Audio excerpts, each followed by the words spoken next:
Hello, my name is Brett. I'm a writer, author, and book coach, and today we are going through the Storyteller's Almanac. So, this is a writer's workbook that I wrote to help writers get from their initial idea all the way to completed manuscript and even beyond. So, fast forward through the introduction, the disclaimer, the journey together, which we're currently on, the writing mindset. It's a marathon, it's not a sprint. It takes time. You gotta let ideas develop. And today we are talking about the vision. Part one, the vision. The vision is all about that initial idea, that constellation of ideas that you have that we're now all going to pull together to create a comprehensive story that focuses around a single point, a single idea, the moral of your story. And that, in this book, I call it the story core. A common misconception, people get story and plot, like they mix those up all the time. They don't understand the difference between them. Plot is the things that happen in your story, in your manuscript. I know, see, even I'm using it interchangeably. Plot is the things that happen. Story is the why. What is at the core of this story? What do you want your readers to learn, to walk away from? So your story core is really the simple idea at the very heart of your story. This is the actual soul of it. So, for example, for me, when I wrote The Way Back to Us, the story core is friendships help us carry the trauma we carry. Something simple. So everything in the story revolves around that point. Everything, every character, every moment, every plot beat revolves around this central idea. And it might take some time to kind of develop that and figure out what that is. Some examples, it could be very simple, like the triumph of good versus evil, which you can see in Star Wars or Harry Potter or any of the other ones, anything else. Sometimes they're a little bit more nuanced. But this is where that phrase of, write what you know, this is where it comes from. This is what it is for. It's not necessarily like I write a whole story world about like skyships and everything. Skyships aren't real. I don't know. Like they're not a real thing. I don't know I'm not an aerospace engineer, but I know how friendship has helped me carry my own personal trauma, and I can write about that. I know what that feels like. Write what you know. It's all about the story core. It's all about figuring out that initial idea. And I have some questions in the workbook to help you work through those as well. What should the reader feel at the end of it? What is the overall emotional tone? What are the key emotional peaks and valleys? All of this kind of comes together to connect to that main story core. So if our story core is friendships help us carry the trauma we endure, there needs to be some trauma in there. There needs to be some emotional valleys where we feel that trauma, where we feel that weight. But then we also need to have the peaks, right? The resolution. So even now, if that is our story core, we're going to see trauma. We're going to have a character that's going to experience some trauma. And then we're going to see them, interact with friends, make new friends, find friends, reconnect with old friends, something like that then lifts their spirits. It helps them process through that and carry that. So see, we already have like this vague idea that's starting to come together. For me, I always like my stories to be like happy and whimsical and feel, pretty uplifting at the end of it. So that means that maybe we need to start at like a darker place with the trauma and everything. And over the course of the story, we see this character really come into their own and rely on people to help carry that burden that they possibly feel. So the story core is critical, but answering these questions starts to give us this better idea, right? Things are starting to clarify. Now that we have this initial idea, this initial soul of our story, the core, now we start to see the rest of the picture starting to come together a little bit. Some of the themes, like the values, lessons, morals that get woven into the story, if this is a story about a character who's trying to learn to rely on people for that friendship to help them carry that trauma, they need a point where they start and a point where they end. So, one of the values, the lessons is probably trusting people, right? Like finding those right people to trust, relying on them. And that means that we're going to have moments where they choose to rely or not rely. And maybe it goes wrong if they don't rely, and maybe it goes really well if they do rely and they learn how to trust.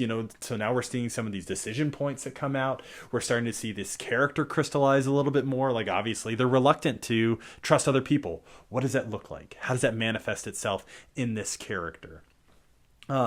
What ideas about life are being explored? And, based on our story core, it's about the connections that we share with people, how that helps us, how that can be a boon in hard times. What worldviews or beliefs is being challenged, affirmed, or complicated. For me, and this story, the way back to us, Davin is the main character. And I really wanted to kind of dig into like toxic masculinity a little bit, and this feeling like I have to do it myself. Men out there, listen to me very carefully. You don't have to do it yourself. It's not all on your shoulders. Get some boys, get some friends, get some community. Find that team of mighty people to help you carry whatever burden you're carrying in this life. And so we're kind of challenging that a little bit.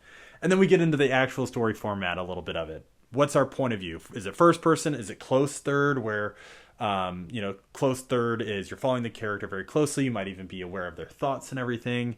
Or omniscient, that's kind of like really pulled back. We see different characters. We can kind of see their internal monologues a little bit.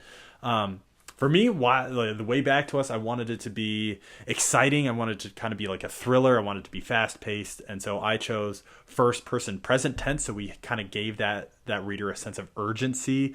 It's a little bit of an unorthodox decision. Typically we see close third point of view and probably past tense because it's a story being told. So you just kind of assume that it's already happened. Like there's this kind of metacognition, this deeper level of perception going on with the reader. But because of the format and the quick paced kind of thriller element I wanted for this story, the way back to us, I chose first person present tense.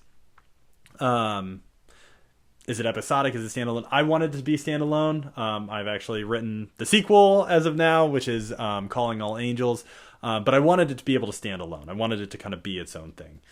So all of these questions just kind of help you decide what it is. Genre, of course, is a very critical decision. You can do different things with different genres. And in the Storyteller's Almanac, I kind of go through, what each genre kind of is and what you can kind of do with it. For me, it was really an action and an adventure because it's all about survival. It's got some sci-fi elements in there. We'd consider them soft sci-fi because we don't really, the focus of the story isn't on the technology, isn't on the science of it. It's more so people living in a sciencey kind of setting with the sky ships and everything. So action, adventure, sci-fi, and then there's some romance sprinkled in there, of course. But genre is really important because especially if you want to take this to traditional publishing and get a literary agent and pitch it to, the big 5 publishers or big 4, or however many there are now in the oligarchy of publishing, this is important. You need to be able to pitch to a market. And so choosing what genre you're going to, write in is going to be big. Romance is still very big. Romantasy is pretty big. Fantasy is big, but also potentially oversaturated. So, do a little bit of market research. If you want to go the traditional publishing route, look at what is selling well. Look at what is, kind of on the rise, emerging markets, kind of those kinds of things. Or if you're just writing for yourself and the love of the game, who cares? Just write whatever you want. I'm a big sci-fi guy, but soft sci-fi, speculative fiction, it's not necessarily a huge seller. But again, I'm not in it for the money. I'm in it because I love storytelling and I've learned a lot, and good story coaches don't gatekeep. So genre tropes, based on the genre that you choose, there are always tropes that go along with them. And you need to kind of do some investigation, look at those tropes and what's common. So when it comes to fantasy, a lot of them is the quest, the chosen one trope. I don't know, dragons. There's things that readers expect. If you're going to read a fantasy story, this is what you're expecting. Those are the tropes. Good writers will engage those tropes and use those tropes to kind of satisfy reader expectations. Great writers will take those tropes and kind of flip them on their heads. So, I wrote a fantasy story for my son. It's called The Spirit of the Mountain. And in it, there's the chosen one trope. But the way that I tried to kind of subvert that or turn it on its head or twist it a little bit was the main character, who's a 16-year-old boy named Moose, who's very cheeky, lies and like convinces everyone that he's actually the chosen one because he wants to be respected and have some power or whatever. And then they're like, "Oh, great, you're the chosen one. All right, you're going on this like perilous quest." And he's like, "Whoa, hey, I don't know about that." And they're like, "Nope, you have to go now." And he's like, "Well, fudge." So I try and like do that where he's not actually the chosen one, but he lies about doing it. And can he do this perilous journey now, this perilous quest? Look at your genre, look at the tropes, look at some options of how you can subvert some of those tropes to keep the readers interested and engaged, and mix it up a little bit. Think about what audience you're writing for. Different audiences have different word count targets, different levels of acceptability when it comes to like swearing or spice or violence or things like that. And also the tropes potentially change, and the like the story core also. So thinking of your story core, like, for me, or for the way back to us, it was friendships helps us carry the trauma we endure. Probably not good for middle grade. Probably not definitely a chapter book for a little kid. Maybe young adult, but really it's more of that adult. It's definitely more of an adult thing where they're over 18 years old. And they kind of understand trauma, how it's affecting them, those kinds of things. So that story core really fits best with an adult audience. A good litmus test, or a good way to kind of figure out what an audience category you're going to be in, is how old is your protagonist? Because you need to write your protagonist to be about the same age as whoever is going to read the book. So if you're going to write a young adult book, you want it to be ages 13 through 17. Which is why when we see young adult books, a lot of the time we see characters that are like 16, 17, because we want them to be mature enough to have these like interesting love triangles and things going on and potentially go off to battle, but still young enough that they technically meet the audience like category or whatever. So just think critically about that. How old is your main character? What audience are you writing towards? What's appropriate for your story core? And then inspirations. What inspired you to write this story?